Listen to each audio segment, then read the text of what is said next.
Minecraft, the sad history of the drowned.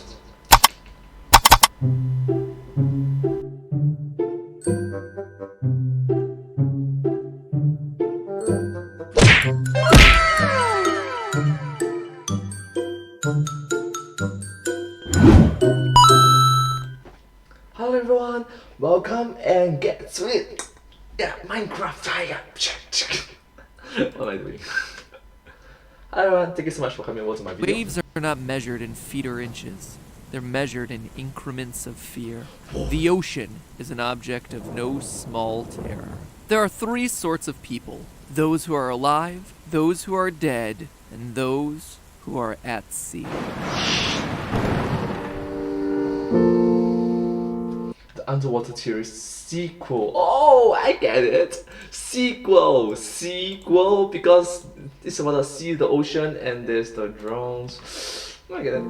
Hello, Internet! Welcome to Game Theory, where first off, thank you for showing up in force to our St. Jude Charity livestream last week. With your help, we were able to raise $1,330,000 for children with childhood cancer. That's extremely important for children with child cancer. Those research is very important. $1.3 million in just 10 hours of time. That is money that is going to a purely good cause, saving the lives of children and kicking cancer's butt once and for all. I know we said it a lot during the live stream, but in case you weren't there, thank you guys, it's really awesome.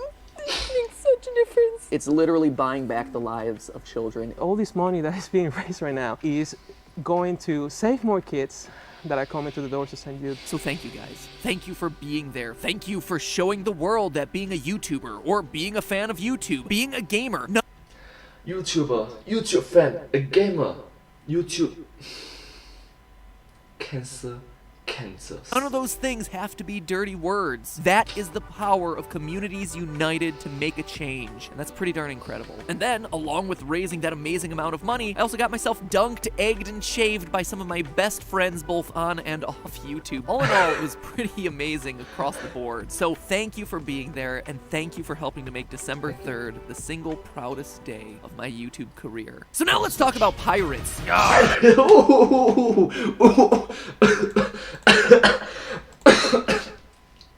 Oh my god, the transition is so fast.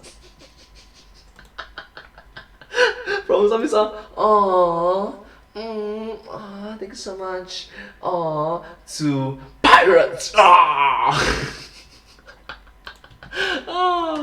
You see, last time we started our deep dive into the underwater mysteries of Minecraft's overworld, we first turned our attention to the Guardian and Elder Guardian mobs, pointing out that they definitely don't seem to be organic fish-like creatures. Looks like artificial robots or machines. From their bodies composed of prismarine block to their inability to suffocate when left on land, from dropping crystals to launching eye lasers with decidedly non-fishy anatomy, these creatures of the deep appear to be more man-made than fish-made, almost as if they were intended to be a security device for the ocean monuments that they call their home, which obviously then led us to start exploring the ocean monuments. Buildings that, at least in my estimation, appear to have religious significance. The ziggurat-style architecture, the 23 support columns, there's ziggurat structure, 23 columns, the gold the mysterious cube of gold hidden in the middle of the building, all of it pointing towards some sort of memorial dedicated to honoring a higher power. But you'll notice that during that last episode, I left things on a bit of a cliffhanger, leaving one key question unanswered. The cliffhanger. Who made these things?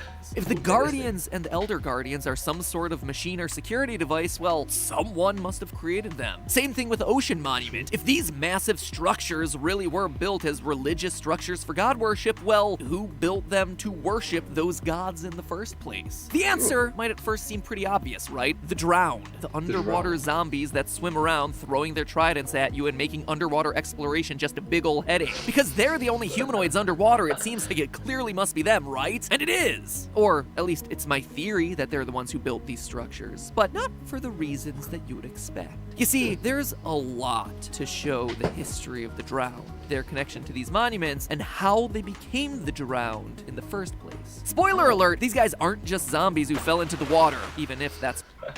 Conversion. If a zombie is not in the boat, it's head is submerged in water continuously for 30 seconds, it begins the process of converting to a drown. Once this happens, wait, what? I mean, okay, but seriously? What?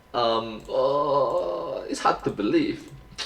One of the ways that they spawn nowadays. No, the drowned were, at least at one point in their history, land-faring people who, like so many of the other mobs in Minecraft, underwent a horrific catastrophe. But to see why and what it was, let's start at the end of our story and work backwards. To begin, how could we possibly know that it was the drowned who built the ocean monuments and the guardians that protect them? Two major reasons. First, the drowned are immune to guardian and elder guardian attacks. Oh. If the guardians are indeed protecting a holy sanctuary, well, you'd assume they'd protect it from all different types of intruders, not just us as the player. And yet, the drowned mob gets a pass in the eyes, or should I I mean, like, it's like, well, I guess a VIP pass, so immune to it. say the eye of the guardian. This Eye. only makes The eye is the eye. Ah, get it? sense if the drowned are somehow connected to the monument and or the initial construction of those guardians. It would be pretty darn stupid to install a security system and then not write in an exception for you and the people that you trust. This tells us then that the drowned are approved to come and go as they please, while outsiders, like us as the player character, are actively discouraged from sneaking in and desecrating this ancient place of worship. Our second key piece of evidence is gold. Now, we already covered last episode the mysterious blocks of gold found hidden in the middle of the ocean monuments. This, in and of itself, is bizarre, since the entire rest of the structure is just varieties of prismarine block and sea lantern. But if you look at other ruins left behind under the ocean and the loot that is found inside of those ruins, you see it again. More gold. Gold in the form of nuggets, gold in the form of apples, gold in the Go Nuggets! Ah, I get kindergarten. form of helmets. So gold and underwater structures seem to be connected, and wouldn't you know it, gold also happens to be one of the 4 drop items of the drowned, with the other 3 being rotten flesh, tridents, and nautilus shells. And this gold connection immediately differentiates the drowned from normal zombies. Normal zombies sink when they're put underwater, and they drop not gold, but iron. So even though drowned do spawn from zombies that are dropped in the water, that isn't where their origin story lies, at least from a lore perspective. And that's the story that I'm most interested in today. So, between being given security clearance by the Guardians, as well as being the only underwater creatures carrying a key resource that's found inside those structures, Now that's suspicious, isn't it? It's like, why do you have gold on you? as well as their chests, seems pretty darn clear like the drowned They made are builders. It also begins to tell us that the drowned, as well as all these underwater buildings, might not have always been underwater. Look closer at the ocean ruin loot lists. What do you see stand out? Wheat and rotten flesh. Food was being stored inside of these chests for the people who once lived here. The meat has been kept in the chest for so long that it's gotten rotten, and the wheat, well, it just doesn't really go bad in this game. But if the drowned truly did build fresh! these structures, which it seems like they did, why would underwater zombie creatures need food? Heck, why would any underwater society, living or dead, be growing and storing wheat in its chests? Which, in case you know nothing about farming, is definitely not an underwater crop. This True, it's definitely not an underwater crop. thing ain't no cranberry. Let's put a pin in that, because now let's look at the ocean monuments. I made a joke last episode about the monuments tending to spawn with sponge rooms built into them. Huge rooms with bunches of wet sponges just hanging on the ceiling. Haha, isn't that weird? Insert joke about a loofah room, let's talk about religion the rest of the episode. But what I glossed over for the sake of the time last episode, and what I want to point out now, is that those aren't just naturally occurring sponges. It's not like you wander around the ocean monument and just find sponges in the environment around you. No, these are dedicated rooms for housing the sponge as a unique resource. Now, for those of you who don't know the specific use of a sponge in Minecraft, it can suck up to 65 water blocks before becoming a wet and therefore useless sponge. It's most often used for drying out areas of the map, but again, why would an underwater civilization, an underwater ruin, need a storehouse of things used for sucking up water? The answer is, it doesn't. An underwater ruin doesn't need anything like that. But a ruin that's above the ground and starting to sink under the water, Oh! It's starting to sink underwater. Now that's understandable. If it's above ground and starting to sink underwater. absolutely does. So what am I trying to say? What happened here? What does some wheat and some sponges tell us about this civilization? Well, It used to be above ground. the evidence seems to suggest that we have ourselves a civilization that started on the surface, but that eventually got washed under the water. The question then becomes whether this was the result of a major natural disaster like a tsunami, or just slowly rising tides. To me, I'd say it was that latter option. The fact that sponges were being used in the ocean monument as a means of keeping it dry suggests that they were trying to prolong the drowning of everything as long as possible before it became too late. On a side note here, I know that there's a larger Minecraft theory out there that members of the fan base have had for years, where the whole Minecraft story is the end result of global warming, and while I'm not covering that particular theory today, you can definitely chalk the ocean monuments and the rising tides that swallowed the drowned civilization as pretty darn strong evidence of Strong evidence supporting theory about global warming in the Minecraft universe. So if it happens in the fictional world, in the gaming world, it's definitely happened to our world in real life. Of course. supporting that hypothesis. But we're still not done, because the still story not. of the drowned and their buildings doesn't just stop there. You see, the drowned didn't just dab a few sponges around and call it a day when they saw their world slowly being swallowed up by the powers of Neptune himself. We did it, fellow drowns. We saved the city. If we look at the evidence, we learn every step of their story. A story that, like so many of the other mobs in this game, is a tragic one. One of desperately trying to survive in the face of certain death. And those hopes of survival ultimately being dashed, like waves along the rocks. This, my friends, is the complete story of the drowned. The drowned began on land as a normal seafaring civilization of fishermen and pirates. Through a civilization, a society. We know this because of their natural affinity with water, as well as the fact that they spawn equipped with both fishing rods and tridents.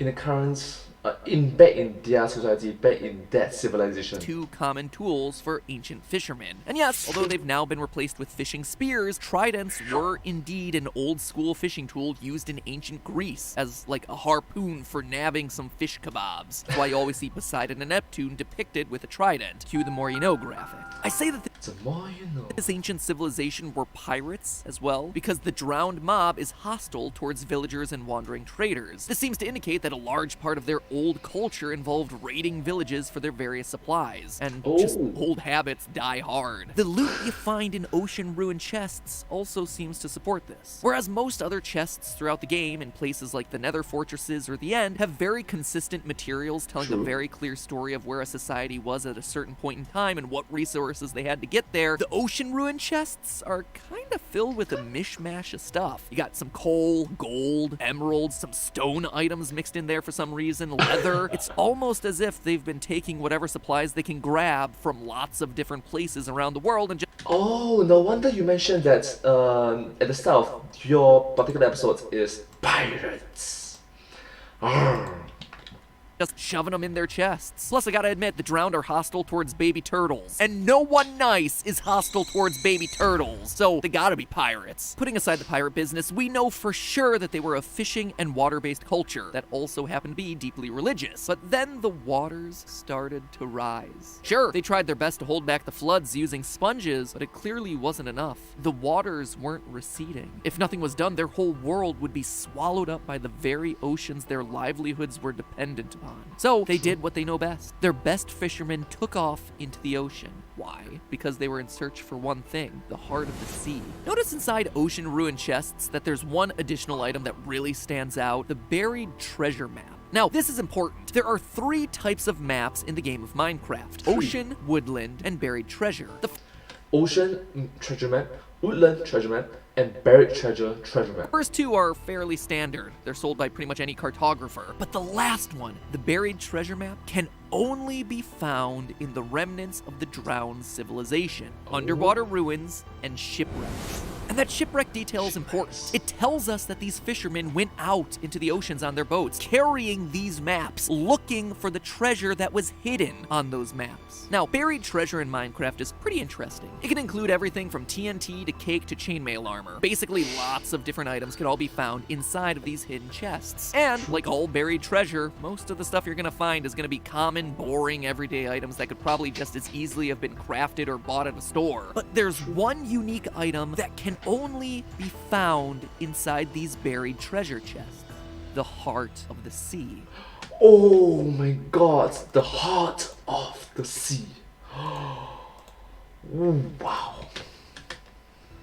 I suspect that this item was a bit of a myth to the drowned civilization. An old fisherman's tale about some mysterious object, an all-powerful blue pearl that could somehow allow a person to be master of the waves. I mean, consider this. In the game, the Heart of the Sea only has one functional use, building conduits. These conduits bestow the effect Conduit Power, an area of effect status boost that gives anyone in the area who's touching water the skills of water breathing, night vision, and Night haste. vision. Three skills that would be pretty darn essential for a society frantically rushing to fight against the rising tides. True, they're frantically trying to survive underwater. Yeah, that's very important to have this kind of skills. Water breathing, night vision, haste. Because when you're water, you can't run as fast, you can't travel as fast in comparison if you're on land. There's vehicles, there's planes, there's boats, there's ships. Underwater, there's submarines, propellers, torpedoes. Maybe, but Water breathing to survive the suffocating waves, night vision to work around the clock, making darkness just as productive as the day, and haste to speed up the building process as time continues to tick down and as the tides continue to rise. This was their hope, to find the mysterious and super rare Heart of the Sea object, the one thing that they believed could save them. And with the waters quickly rising into their homes, there was no place left to turn, no other solution. They had to find this object, myth or otherwise. So they sent out their ships by the hundreds, carrying their maps and fishing gear, desperately searching the waves, knowing that the lives of their loved ones hang in the balance. And as you can imagine, many aren't able to survive the journey. You'll notice that there are many shipwrecks sprinkled along the bottom of the ocean, broken husks of boats that contain those treasure maps, ships wrecked upon the rocks, or sucked down by whirlpools in the sea. Meanwhile, those left at home collect nautilus shells, the other ingredient necessary to build those conduits, ready to make the conduit once one person, one sailor finds that elusive Heart of the Sea, but it never comes. No one ever discovers it. Help never arrives back home. That's why we never find a naturally existing conduit in the world. And so this fishing society sinks. Their buildings and monuments get swallowed by the waves. The fishermen cast out and buried in the sea. They become, literally, the drowned. As without the conduit's power, they choke on the waters of the ocean. They become the undead that continue to haunt and fish in bodies of water to this day. That's why they swim at our speed. They don't have the power of haste. That's why they still carry their nautilus shells, waiting and ready for when someone finally finds that one last item that could have saved them. It's also why, when you, as the player, are finally able to find that Heart of the Sea and construct a conduit, the name of the achievement is an odd one. Mascola, the name of one of the world's strongest tidal currents that's located in Norway. It's odd, right? But in English, it's translated as the Maelstrom, a body of water so violent, so turbulent, that it inspired countless fictional authors. It's the raging currents that swallowed up Captain Nemo and Jules Verne's 20,000 Leagues Under the Sea. It's mentioned by Captain Ahab and Herman Melville's Moby Dick. oh my god, these are legendary books of myths. Oh wow. It's here in Minecraft as an achievement for doing what the drowned could never do. Survive the maelstrom of the rising waters, the waves that would rip apart a society, and finally conquer the waves. But Conquer the waves. that's just a theory. A game theory. Thanks for watching. Thanks for watching. Top donors from our St. Jude's Charity. Thanks so much. Scott Coffin, first one. Thank you so much. And Dominus. Really appreciate it, all of you. Thank you so much, all of you. You're all so kind. Did someone say God? Outcome coming. God. Anonymous again. Anonymous again. Anonymous again. Thank you so much. Sincerely appreciate all of you for being so. Those who do not learn from history are doomed to repeat them. Thank you so much for watching this video, and if you do like this video, please consider to like, share, and subscribe to my channel, and comment down below if you have anything to share with us. Do remember to follow our channel, and I sincerely appreciate all of your support for me. Thank you. Thank you so much. But hey, that's just a theory. A game theory. Thanks for watching. Thanks.